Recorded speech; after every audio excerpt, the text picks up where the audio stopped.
नमस्कार, सत्येंद्र.com में आपका स्वागत है। एक नजर अब तक की सुर्खियों पर। भारत जोड़ो यात्रा में चल रहे राहुल गांधी की सुरक्षा में चूक को लेकर कांग्रेस ने केंद्रीय गृह मंत्री अमित शाह को चिट्ठी लिखी है और चिंता जाहिर करते हुए सुरक्षा सुनिश्चित करने की अपील की है। कांग्रेस महासचिव के सी वेणुगोपाल ने चिट्ठी में गृह मंत्रालय से राहुल गांधी यात्रा में शामिल लोगों और अन्य नेताओं की सुरक्षा सुनिश्चित करने की अपील की। चिट्ठी में कहा गया है कि 24 दिसंबर को जब भारत जोड़ो यात्रा दिल्ली में थी तो कई मौकों पर सुरक्षा में चूक हुई थी। दिल्ली पुलिस भीड़ को नियंत्रित करने में और राहुल गांधी के आसपास सुरक्षा घेरा बनाए रखने में असफल थी, जबकि राहुल गांधी को Z+ सुरक्षा दी गई है। स्थिति इतनी गंभीर थी कि राहुल गांधी के साथ चल रहे यात्रियों और कांग्रेस कार्यकर्ताओं को सुरक्षा घेरा बनाना पड़ा। चिट्ठी में कहा गया है कि यात्रा का अगला पड़ाव पंजाब और जम्मू कश्मीर जैसे संवेदनशील राज्य हैं, इसलिए राहुल गांधी की सुरक्षा सुनिश्चित की जाए। इसके अलावा चिट्ठी में भारत जोड़ो यात्रा में शामिल होने वाले लोगों को IB के द्वारा परेशान किए जाने का भी आरोप लगाया गया है। कांग्रेस ने कहा कि यात्रा में शामिल होने वाले लोगों को आने से रोकने के लिए इंटेलिजेंस ब्यूरो कई लोगों से पूछताछ कर रहा है। कांग्रेस पार्टी आज अपना 138वां स्थापना दिवस मना रही है। इस मौके पर कांग्रेस के राष्ट्रीय अध्यक्ष मल्लिकार्जुन खड़गे ने AICC मुख्यालय पहुंचकर झंडा फहराया और साथ ही कार्यकर्ताओं और पार्टी नेताओं को संबोधित किया। खड़गे ने कहा कि हमें कांग्रेस पार्टी को समावेशी बनाने के लिए युवाओं, महिलाओं, वंचित तबकों और बुद्धिजीवियों को हमारे साथ जोड़ना होगा। राहुल गांधी की भारत जोड़ो यात्रा से देश भर में करोड़ों कार्यकर्ताओं को संजीवनी मिली है। इस दौरान कांग्रेस की पूर्व अध्यक्ष सोनिया गांधी, कांग्रेस सांसद राहुल गांधी और कांग्रेस के कई वरिष्ठ नेता मौजूद थे।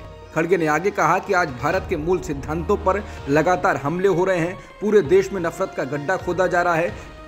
जनता महंगाई, बेरोजगारी से परेशान है, लेकिन सरकार को कोई परवाह नहीं।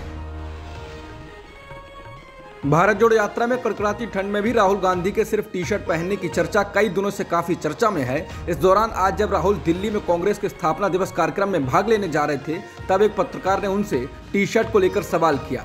रिपोर्टर ने उनसे पूछा, आज भी आप टी-शर्ट में? इस पर राहुल ने मजाकिया लहजे में कहा, टी-शर्ट ही चल रही है और जब तक चल रही है चलाएंगे, जब टी-शर्ट नहीं काम करेगी तब देखेंगे। रेलवे से जुड़े कथित भ्रष्टाचार के मामले में RJD प्रमुख लालू प्रसाद यादव, डिप्टी CM तेजस्वी यादव और उनकी 2 बहनों के खिलाफ CBI द्वारा फिर से जांच शुरू करने को लेकर बिहार के मुख्यमंत्री नीतीश कुमार ने प्रतिक्रिया दी। मीडिया से बात करते हुए नीतीश कुमार ने कहा कि देख लीजिए ये क्या हो रहा है, हम लोग साथ आ गए हैं इसलिए हो रहा है। बता दें, लालू प्रसाद यादव के खिलाफ कई मामले पहले से ही चल रहे हैं। चारा घोटाले में वो जेल की सजा काट रहे हैं, हालांकि अभी जमानत पर बाहर हैं। मालूम हो कि विपक्ष लगातार केंद्र की मोदी सरकार पर विपक्ष को चुप कराने के लिए एजेंसियों के दुरुपयोग का आरोप लगाता रहा है। RBI ने जिस रूप में डिजिटल मुद्रा को जारी किया है, उस पर महात्मा गांधी के परपोते तुषार गांधी ने नाराजगी जताई है। उन्होंने कहा कि डिजिटल मुद्रा में महात्मा गांधी की तस्वीर नहीं लगाई गई है। बता दें, इस महीने की शुरुआत में RBI ने 4 भारतीय शहरों मुंबई, नई दिल्ली, बेंगलुरु और भुवनेश्वर में डिजिटल रुपए के लिए पहली पायलट परियोजना शुरू की है। इसी को लेकर तुषार अरुण गांधी ने ट्विटर पर नाराजगी जताई और तंज कसते हुए लिखा, नई शुरू की गई डिजिटल मुद्रा पर बापू की छवि को शामिल नहीं करने के लिए RBI और भारत सरकार को धन्यवाद। अब कृपया पेपर मनी से भी उनकी तस्वीर हटा दें। तुषार गांधी की नाराजगी तब आई है जब भारतीय रिजर्व बैंक यानी RBI की डिजिटल मुद्रा का रिटेल पायलट प्रोजेक्ट 1 दिसंबर 2022 को शुरू हो गया है। RBI की केंद्रीय बैंक डिजिटल मुद्रा यानी CBDC को ई-रुपया या डिजिटल रुपए के रूप में भी जाना जा रहा है। कर्नाटक के मैसूर में कुछ अज्ञात लोगों ने मंगलवार शाम को एक चर्च में तोड़फोड़ की। उन्होंने चर्च में लगी बेबी जीसस की मूर्ति को खंडित कर दिया। घटना का पता चलते ही पुलिस की कई टीमें चर्च में पहुंची और मामले की जांच पड़ताल कर रही हैं। याद दिला दें कि 25 दिसंबर को ही देश भर के तमाम चर्च में बड़े पैमाने पर क्रिसमस का त्यौहार मनाया गया था। पुलिस इस मामले में चर्च के परिसर में लगे CCTV फुटेज खंगाल रही है। घटना का पता चर्च के स्टाफ को मंगलवार शाम को 6 बजे लगा और उन्होंने पादरी को इसकी सूचना दी।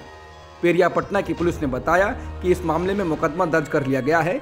ये चर्च गोनीकोप्पा रोड पर स्थित है और इसका नाम सेंट मैरी चर्च है।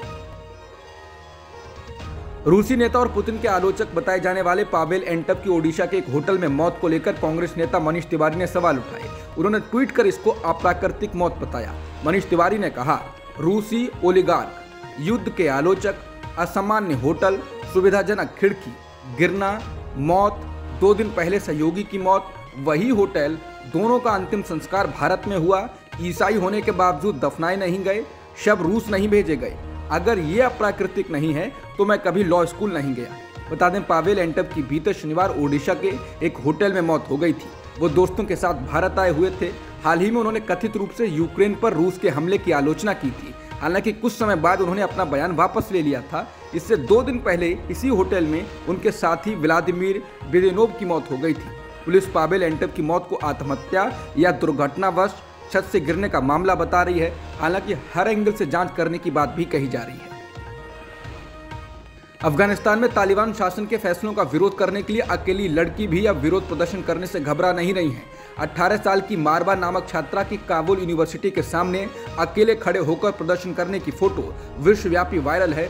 इसी क्रम में काबुल यूनिवर्सिटी के एक प्रोफेसर का वीडियो सामने आया है, जिसमें वो टीवी डिबेट के दौरान अपने ढेरों डिप्लोमा सर्टिफिकेट को फाड़ रहा है। बता दें, तालिबान शासकों ने 20 दिसंबर को एक तानाशाही फैसला जारी करते हुए कहा कि देश में अब लड़कियां उच्च शिक्षा की क्लास में यूनिवर्सिटी कॉलेज में नहीं जा सकती। छोटी क्लास की लड़कियों की शिक्षा पर कई महीने पहले ही प्रतिबंध लगा दिया गया था। तालिबान ने और भी महिला विरोधी फैसले लिए हैं, जिनका अफगानी महिलाएं विरोध कर रही हैं। छात्रा मारवा अफगानिस्तान में विरोध का नया प्रतीक है। न्यूज़ एजेंसी AFP की खबर के मुताबिक मारवा ने कहा, मैंने अपने जीवन में पहली बार इतना गर्व, मजबूत और शक्तिशाली महसूस किया क्योंकि मैं उनके खिलाफ खड़ी थी। मैं उनसे वो अधिकार मांग रही थी जो अल्लाह ने हमें दिया है। अब तक की खबरों में इतना ही। बाकी खबरों के लिए बने रहिए सत्यहिंदी.com के साथ।